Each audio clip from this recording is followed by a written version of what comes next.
समस्तीपुर में जन सुराज संस्थापक Prashant Kishor press conference कर रहे हैं, आपको सीधे लिए चलते हैं।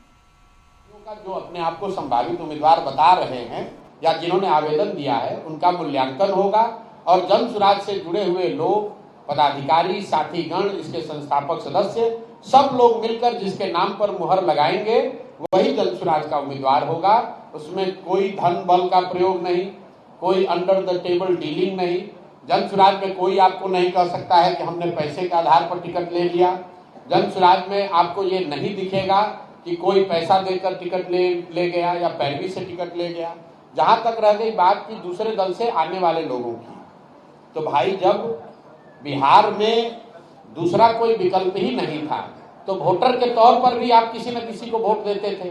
बहुत सारे अच्छे लोग जो राजनीति करना चाहते हैं वो किसी दल, बेहतर विकल्प के अभाव में किसी दल के साथ थे। अगर वो आज हम लोग के साथ जुड़ रहे हैं तो उस पर प्रतिबंध नहीं लग सकता है। और इस पर व्यापक चर्चा हुई है जन सुराज में 2 बरस कि क्या हम लोग को प्रतिबंध लगा देना चाहिए कि दूसरे दल से आए हुए लोग इसमें चुनाव नहीं लड़ सकते हैं। और सामूहिक निर्णय यह है कि नहीं, प्रतिबंध नहीं लग सकता है, क्योंकि बहुत सारे अच्छे लोग दूसरे दलों में हैं जो कि आकर जन सुराज के प्लेटफॉर्म को मजबूत कर सकते हैं। लेकिन जो बात मैंने कही है कि बिहार में कोई 1200-1250 परिवार के लोग ही पिछले 30-35 वर्ष में सांसद विधायक बने हैं, उसको ध्यान में रखते हुए ये तय किया गया है कि ज्यादातर कैंडिडेट जो चुनाव लड़ेंगे वो राजनीतिक पृष्ठभूमि वाले ऐसे लोग नहीं होंगे जो पहले से जिनके परिवार या उनके परिवार के सदस्यगण चुनाव लड़ते रहे हैं। कुछ अपवाद जरूर हो सकता है, लेकिन 2/3 से ज्यादा लोग जन सुराज में वही चुनाव लड़ेंगे जो शायद जीवन में पहली बार चुनाव लड़ रहे होंगे। और कुछ लोग तो उसमें ज्यादातर लोग ऐसे होंगे जिन्होंने कि शायद राजनीति ही अपनी पहली बार जीवन में शुरू की है। तो बहुत बड़ी संख्या में, मोटे तौर पर बहुत बड़ी संख्या में आपको नए चेहरे, नए राजनीतिक चेहरे आपको जन सुराज के टिकट पर चुनाव लड़ते हुए दिखेंगे। विकसित बिहार बनाने के लिए क्या विजन लेकर आए? भैया 2.5 बरस से विजन बताते बताते गला में गांठ पड़ गया, आपको ध्यान नहीं आ रहा है। तो 3 बातें जो मूलभूत हम लोग कह रहे हैं कि 15 साल से कम उम्र के बच्चों के लिए इतनी अच्छी शिक्षा की व्यवस्था हो कि कोई भी लड़का आगे चलकर बिहार की व्यवस्था पर बोझ न बने, उसको सरकारी मदद की जरूरत न पड़े। 15 साल से 50 साल की उम्र के जो युवा हैं, जो वापस जाकर पढ़ नहीं सकते हैं, जो उनको हर हालत में उनके हाथ में पूंजी उपलब्ध कराया जाए ताकि वो स्वरोजगार कर सकें, अपने लिए रोजगार और इनकम का जरिया पैदा कर सकें। और 60 वर्ष से ऊपर के लोग जो न पढ़ सकते हैं न अब नया कोई रोजी रोजगार कर सकते हैं, वो इज्जत की जिंदगी जी सकें, इसलिए कम से कम उनको 2000 रुपए का मासिक सुविधा जरूर सरकार की ओर से दिया जाए। ये 3 बातें हम लोग मूलतः बता रहे हैं। लेकिन पूरे बिहार के विकसित होने की जो बात है, हम लोगों ने कहा है कि पंचायत वाइज योजना बनाकर जारी करेंगे। और पूरे बिहार को विकसित कैसे बनाना है, ये 2 मिनट में आपके कैमरे पर तो उसका उत्तर पूरा संभव नहीं है। लेकिन मूलभूत शिक्षा और रोजगार, हर व्यक्ति, हर बच्चा बढ़िया पढ़े और जो युवा है उसको रोजी रोजगार यहाँ हो, उसको पलायन न करना पड़े, ये मूल बात है जो कि बिहार को प्रगति के रास्ते पर वापस से ला सकता है। आप जो है नीतीश कुमार के साथ भी रहे हैं, आजकल जो उनका हरकत है उसको किस नजर से देखते हैं? देखिए, नीतीश जी की जो हरकत है या जो उनकी भाव भंगिमा है, जो उनके वक्तव्य हैं, इसको लेकर मैं ज्यादातर पिछले 2-2.5 साल में मैंने कोई वक्तव्य दिया नहीं। सबसे पहले नीतीश जी के स्वास्थ्य को लेकर टीका टिप्पणी उन्हीं के सहयोगी भाजपा के सुशील कुमार मोदी जी ने शुरू की। नवंबर 2023 में पहली बार सुशील मोदी जी ने कहा कि लगता है कि नीतीश जी गंभीर मानसिक रोग से पीड़ित हैं। उसके बाद से बिहार के करीब करीब सभी नेताओं ने उनके स्वास्थ्य पर टीका टिप्पणी की है। मैंने कभी टिप्पणी नहीं की थी जनवरी तक, लेकिन जनवरी में जब बीपीएससी का आंदोलन चल रहा था, अधिकारियों से या व्यवस्था से हम लोग की बातचीत चल रही थी, तब मुझे इस बात का अधिकारियों के माध्यम से भी फिर से ज्ञान हुआ, समझ आई कि नीतीश जी की मानसिक हालत दिनों दिन इतनी खराब हो गई है कि उनको ज्यादातर विषयों की समझ ही नहीं है, कोई उनको पता ही नहीं चल रहा है कि राज्य में हो क्या रहा है। तब मैंने ये कहा है कि बिहार में अगर कोई सिपाही भी नियुक्त होता है तो उसका मेडिकल जांच होता है। कोई भी नौकरी, अगर आप पत्रकार हैं, अगर आप मानसिक तौर पर स्वस्थ नहीं है तो आपको पत्रकारिता की अनुमति नहीं दी जाएगी।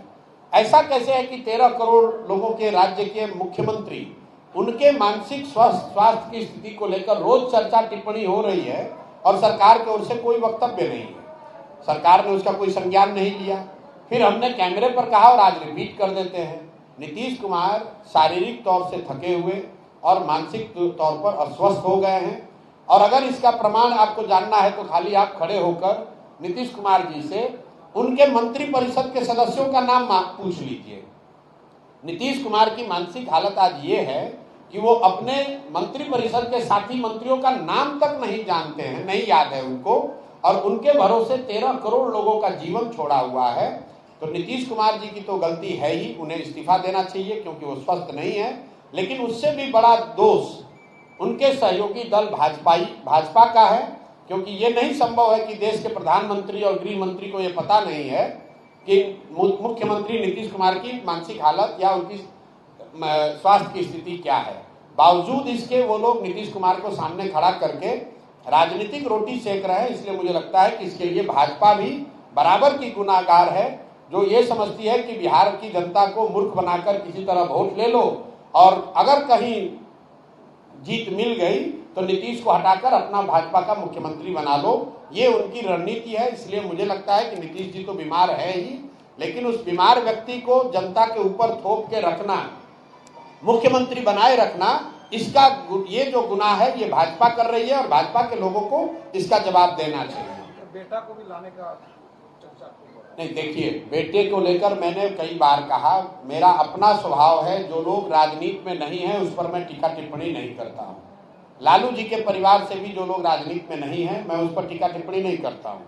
नीतीश जी के लड़के राजनीति में आज नहीं है, आप पत्रकार होने के नाते स्वतंत्र है उस पर विवेचना करने के लिए। मैं तभी कुछ बोल सकता हूं जब वो राजनीति में आएंगे, अभी वो राजनीति में नहीं है। ऐसी कोई औपचारिक घोषणा नीतीश जी के द्वारा या उनके दल के द्वारा नहीं की गई है।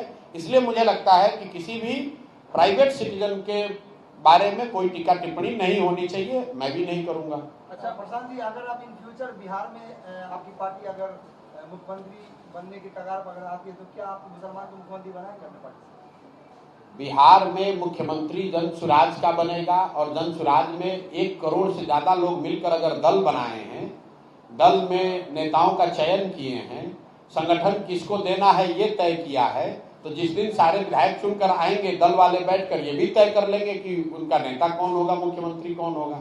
वो मुसलमान भी हो सकता है, दलित भी हो सकता है, अति पिछड़ा भी हो सकता है, सामान्य वर्ग का भी हो सकता है। महागठबंधन का भविष्य क्या देखते हैं प्रशांत जी? महागठबंधन पहले बनने तो दीजिए। क्या आपको मालूम है कि महागठबंधन में कौन से दल हैं? हमें तो नहीं मालूम है। आरजेडी एक दल है, कांग्रेस उसमें रहेगी कि नहीं रहेगी, कितने सीट पर रहेगी, वो तो वही बता सकते हैं। अभी तो आप देख रहे हैं कि कांग्रेस वाले अपना अध्यक्ष ही बदल रहे हैं, अब कोई यात्रा वात्रा शुरू कर रहे हैं। तो ये तो अभी से लेकर अक्टूबर तक खींचतान उठा पटक चलता रहेगा। जहां तक जनसुराज की बात है, हम लोगों ने कहा जुलाई आते आते हम लोग आपको स्पष्ट तौर पर 243 उम्मीदवार की पृष्ठभूमि, बिल्कुल दूध का दूध पानी का पानी आपके सामने, जनता के सामने रख देंगे कि ये हम लोग के 243 उम्मीदवार हैं।